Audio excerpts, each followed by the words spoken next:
The setting sun cast long, menacing shadows as Rohan pushed open the groaning iron gates of the Blackwood Manor. A place whispered about in hushed tones by the locals, a place of sorrow and shadows. He stepped inside, his boots crunching on fallen leaves and debris. Dust, thick as a shroud, covered everything, dancing like tiny spirits in the beam of his powerful flashlight. The air was heavy, cold, and still, carrying the scent of decay and forgotten memories.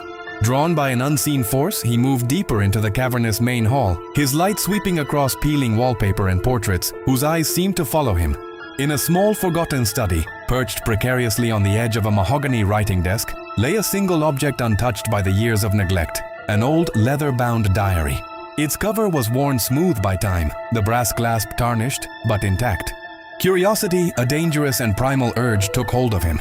He reached out, his fingers brushing against the cold leather, and unlatched the book. He carefully opened the diary, the brittle pages crackling in protest. The elegant looping script belonged to a girl named Anjali. As Rohan's eyes scanned the first page, her voice, young and full of life, seemed to whisper through the silence, narrating her own story.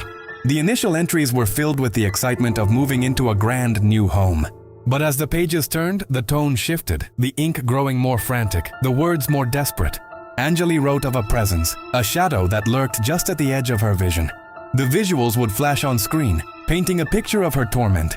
A glimpse of her own terrified eyes staring back from a dusty mirror, not quite matching her own reflection. A heavy oak door, which she had just bolted, is shown creaking open slowly, revealing an empty, dark hallway beyond. In a faded photograph of a family gathering, a barely perceptible, unnaturally tall shadow stands behind Anjali, its form distorted and wrong. Her entries described the cold spots that would appear without warning, the faint whispers that sounded like her name on the wind, and the constant, unnerving feeling of being watched by unseen eyes. The shadow was no longer just a feeling, it was becoming real. Rohan's heart pounded in his chest, a frantic drumbeat against the oppressive silence of the mansion. He was completely absorbed, his world shrinking to the flickering circle of his flashlight and the spidery ink on the page. He reached the final entry, the handwriting a chaotic scroll, words crashing into each other, smeared as if written in a desperate hurry. "It's not just in the house anymore," the entry read, each word a spike of ice in Rohan's veins. "It knows my name. It's not a shadow. It's a hunger.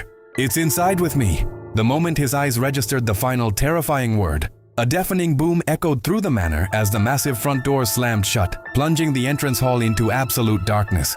The lock clicked with a horrifying finality. Panic surged through him as his flashlight, his only shield against the encroaching dark, began to flicker violently. It sputtered, died, and then sputtered again before extinguishing completely, leaving him utterly blind. A cold breath whispered directly into his ear. The sound both intimate and ancient, a chilling, guttural voice that asked in Hindi, "Tum yahan kyun aaye? Why did you come here?" A primal scream caught in Rohan's throat. With trembling, fumbling hands, he shook the flashlight, smacking it against his palm in a desperate frenzy. It flickered once, twice, and then burst back to life, its beam cutting a sharp, brilliant cone through the suffocating blackness. The light fell upon the space directly behind him, the space where the whisper had originated. Standing there, so close he could have reached out and touched her, was Anjali. But this was not the girl from the diary. Her form was ethereal, shimmering at the edges. Her face was a mask of pale, translucent skin stretched tight over bone. And where her eyes should have been, there were only two dark, empty pits that seemed to swallow the light, bottomless voids filled with an eternity of suffering and rage. It was a fleeting image, a single horrifying frame burned into his mind before the instinct for survival took over. A raw, animalistic scream tore from Rohan's lungs. He scrambled backward, falling over a dilapidated chair, the diary tumbling from his grasp and landing open on the dusty floor. He didn't look back. He couldn't.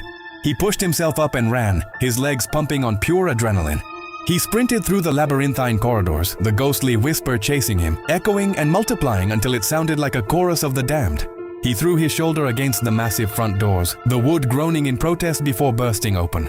He stumbled out into the twilight, gasping the cool night air, never once breaking his stride as he fled the accursed grounds. The last sliver of daylight vanished below the horizon, plunging the world into night. Back inside the silent, dark mansion, the final shot lingers on the diary lying abandoned on the floor. A faint, unseen breeze rustles through the room, slowly, deliberately, flipping the pages past Anjali's final frantic entry, until it comes to rest on a fresh, blank page, waiting patiently for a new story to be written.